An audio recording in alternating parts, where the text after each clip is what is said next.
Hi guys, time check. It's 12:45 in the afternoon. Kagigising ko lang.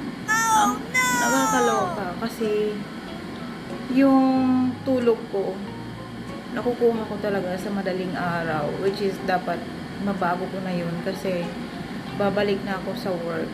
So, ang hirap. Pero ngayon, ang pasok ko is panggabi. So, good luck talaga. Ang kalat ng bahay, oh. Nasa likod ko.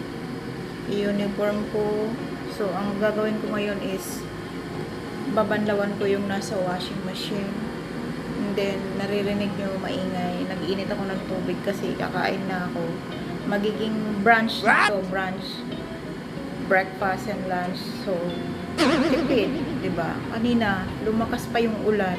Sobrang lakas. Kala ko bagyo. May malakas na hangin at ulan. Ay nako, sabi ko pagka ganito ang pasok ko, madaling araw, paano na ako magbabiyahe? Paano kahit sa Move It, aayawan din ako kasi yung mga Move It driver dyan, shout out sa inyo. Hindi sila bumabiyahe, although naiintindihan ko naman na ayaw nilang bumiyahe ng maulan. Siyempre, hassle nga naman, di ba? So, magluluto ako ng itlog prinito kasi yung madali lang lutuin.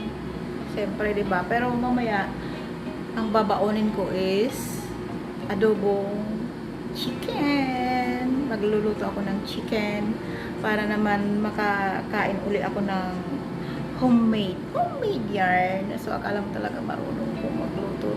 Practice talaga. Magpa-practice tayo para pag nag-asawa na ay marunong na tayong pagluto. Si Habi, yan ang itsura ko.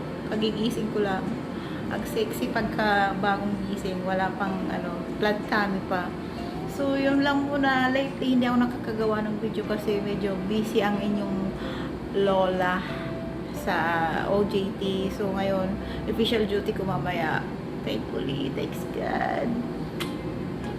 Good luck to me and Lord guide me always sa aking biyahe. Alam niyo naman po nowadays mahirap na yung bumiyahe kasi hindi na talaga tayo sa Pilipinas.